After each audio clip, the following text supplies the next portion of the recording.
हो चुका आगाज रण का युग बदलने की तैयारी और जीत उसी की होगी जिसका संघर्ष है जारी। नमस्कार, जय हिंद, वंदे मातरम। आज आपको मैं बताने वाला हूं कक्षा 10वीं का संस्कृत विषय का पेपर। यानी कि आपको मैंने चार चार सेट पेपर बताने का प्रॉमिस करा है, जिसमें से ये आपका तीसरा सेट स्टार्ट मैं कर चुका हूं। दोस्तों, त्रैमासिक परीक्षा में आप सभी के लिए बहुत ही ज़्यादा लाभदायक साबित होंगे और 100% इसमें से क्वेश्चन आपको देखने को मिलेंगे। आइए स्टार्ट करते हैं। और स्टार्ट करने से पहले आपको मैं बता दूं, यदि आप हमारे चैनल पर नए हैं तो चैनल को सब्सक्राइब जरूर करके रखिएगा, ताकि आपको भविष्य में अपडेट भी मिलती रहे। और दोस्तों, आपके लिए हम लेकर आए हैं ऐप पर महा ऑफर।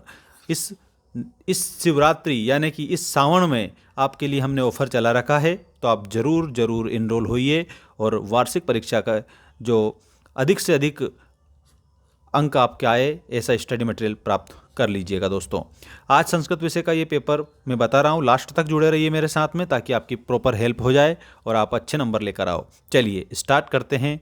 पहला क्वेश्चन हमारा ये रहा। उचितं विकल्पम चित्वा लिखत लतायाम इत्यस्मिन् पदे का विभक्ति ही अस्ति। यानी कि लतायाम में आपसे विभक्ति पूछी है। ये लता की विभक्ति आप लोगों को पूरी याद करनी है। लता के अनुसार ही रमा की भी बन जाएगी। तो लतायाम जो शब्द है ना दोस्तों, प्यारे बच्चों, इसमें आपकी जो विभक्ति होगी वो हो जाएगी सप्तमी विभक्ति। ठीक है। और वचन अगर पूछते ना इसमें, तो सप्तमी एक वचन। ठीक है।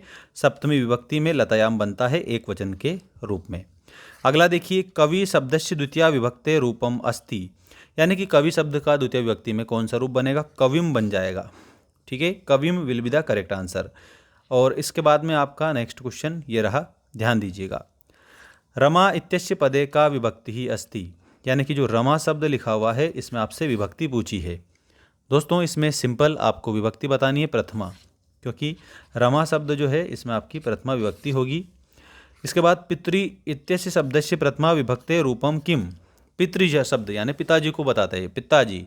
पितृ शब्दस्य में आपका विभक्ति रूप बनेगा पिता। ये आपका सही है। कौन सी विभक्ति में बनेगा? तो ये हमारा बनेगा प्रथमा विभक्ति में। प्रथमा विभक्ति आपका इसमें आंसर होगा। अगला क्वेश्चन है, अधोलिखितेषु अव्ययम नास्ति। इनमें से कौन सा अव्यय शब्द नहीं है? तो यहाँ पर जो मार्ग शब्द दिया गया है ये अव्यय शब्द आपका नहीं होगा, क्योंकि दोस्तों मार्ग जो शब्द है ये अव्यय शब्द में शामिल नहीं होता है।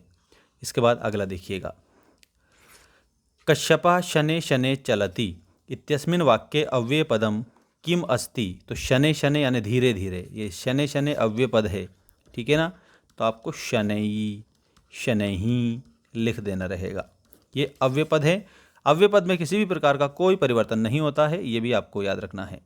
अब आता है रिक्त स्थानों की पूर्ति कीजिए वाला क्वेश्चन।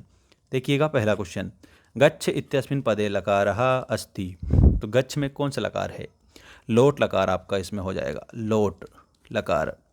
पश्यति इत्यस्मिन् पदे धातुः अस्ति। पश्यति यानी देखने के लिए दृश्य धातु का इसमें प्रयोग होगा, आपको दृश्य लिखना है। अपठताम इत्यस्मिन् पदे वचनम अस्ति। तो अपठताम में आपका वचन होगा द्विवचन। अगला देखिएगा, गच्छसि इत्यस्मिन् पदे पुरुषः अस्ति। गच्छसि में कौन सा पुरुष है? मध्यम पुरुष होगा। गच्छसि में आपका मध्यम पुरुष हो जाएगा। प्रत्येकः इत्यस्मिन् पदे उपसर्गः अस्ति। तो इसमें प्रति आपका उपसर्ग बन जाएगा। उपसना इत्यस्मिन् पदे उपसर्ग उप उपसर्ग लगा हुआ है। ये आपकी रिक्त स्थानों की पूर्ति हो गई है। दोस्तों, आप सभी बच्चों के लिए PDF फॉर्मेट में नोट्स अवेलेबल है मेंस एजुकेशन ऐप पर। ऐप की लिंक मैंने डिस्क्रिप्शन में दे रखी है। वहाँ पर आपको क्लास 10th की मेंबरशिप को परचेस कर लेना है, जिससे आपके सारे सब्जेक्ट के नोट्स और महत्वपूर्ण वीडियोस ओपन हो जाएंगे और उसको देखकर आप अच्छे से तैयारी कर सकते हैं। ऐप की लिंक मैंने डिस्क्रिप्शन में दे दी है और चैनल के होम सेक्शन पर भी दे रखी है, जहाँ पर आपको समस्त प्रकार के PDF मिलेंगे, जिससे आपकी तैयारी में चार चांद लग जाएंगे।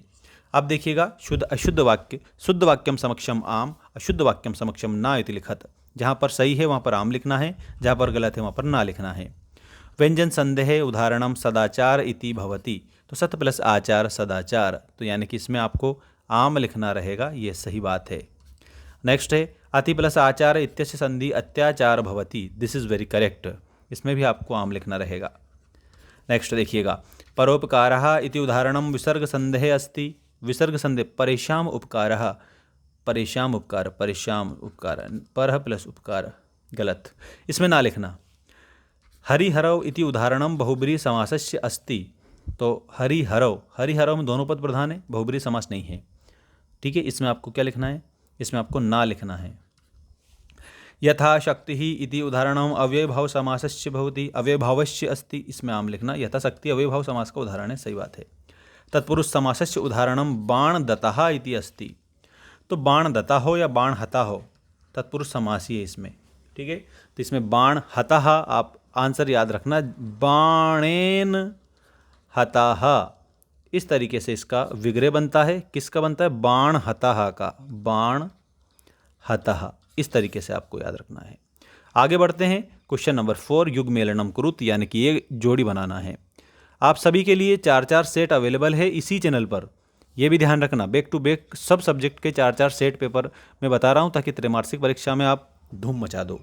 और वार्षिक में भी धूम मचाना है तो ऐप को डाउनलोड कर लीजिएगा। ऐप की लिंक मैंने डिस्क्रिप्शन में दे रखी है। सभी सब्जेक्ट के नोट्स और वीडियोस अवेलेबल करवा दिए हैं। हसन में आप सभी बच्चों को आंसर करना रहेगा, और वो हो जाएगा सत्री प्रत्यय। गुणवान, यहाँ पर गुणवान जो शब्द है दोस्तों, प्यारे बच्चों, इसमें आप सभी स्टूडेंट्स को क्या लिखना है, बताइए क्या आना चाहिए। बिल्कुल कमेंट करके आप बता सकते हैं। कत्वतु प्रत्यय। कथितः, कथितः दोस्तों, इसमें कथितः जो शब्द लिखा हुआ है, इसके आगे आपको कत प्रत्यय बताना रहता है, क्योंकि तह शेष बच रहा है। अतिथि प्रबुद्धः पाद ध्वनि नः, पैरों की ध्वनि से, पैरों की ध्वनि को बोलते हैं पाद ध्वनि। ठीक है, तो और कुछ नहीं समझना अपने को। अगला क्वेश्चन देखिएगा। कृषकाय आसीत, कृषकाय अभियुक्तः आसीत, और पिपासिता म्रियते, प्यास से मर गए थे, चातकः। ठीक है, इस तरीके से आप लिखेंगे। और अब हम आप सभी बच्चों को बताने वाले हैं दोस्तों, एक शब्द एक वाक्य में उत्तर दीजिए वाला क्वेश्चन, एक पदेन उत्तरम लिखत, एक पद वाले। और आप बने रहिए मेरे साथ में। आपने ये ऐप को डाउनलोड करना है सब बच्चों को, ताकि आपकी हेल्प हो प्रॉपर, क्योंकि उस पर मैंने स्टडी मटेरियल दे रखा है। दुर्बलम वृषभम इत्यनयोः पदयो विशेषणम अस्ति, तो इसमें दुर्बलम विशेषणम हो जाएगा, दुर्बलम। नेक्स्ट देखिएगा, बुद्धिमती भार्या इत्यनयोः पदयोः विशेषम किम, तो इसमें भार्या लिखना है। क्या लिखना है, भार्या। इसके बाद में पत्नी इत्यस्य पदस्य पर्याय पदम, पर्याय में भार्या लिखना, पर्याय पद में भार्यम लिखना।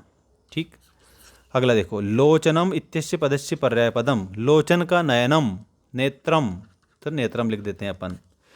निर्मलम इत्यस्य विलोम पदम समलम लिखना है, समलम, समलम। संपत्तो इत्यस्य विलोम पदम, संपत्तो में लिखना है विपत्तौ, संपत्तो च विपत्तो च महताम एक रूपतः उद्गीय सविता रक्तो रक्ताश्च अस्तमय ततः, ये आपका सुभाषितानी से है। और दोस्तों अब आपको एक बार फिर से मैं बताता हूँ, ऐप की लिंक आपको डिस्क्रिप्शन में तो मिलेगी ही मिलेगी। आप चाहो तो MAINS Mains Education Google Play Store पर लिखकर भी आप ऐप को डाउनलोड कर सकते हैं, और क्रोम पर से भी मिल जाएगा। कहीं से भी आप कहीं पर भी मेंस एजुकेशन लिखोगे तो ऐप आ जाएगा, तो डाउनलोड करके वहाँ पर आपको जीमेल से साइन अप करके और अपना स्टडी करना है। ठीक है ना, जो भी सब्जेक्ट चाहिए उसमें आप इनरोल हो जाना। अभी ऑफर चल रखा है, मात्र 199 में सारे सब्जेक्ट आपको मिल जाएंगे। तो ऐप को डाउनलोड कर लेना सभी बच्चे।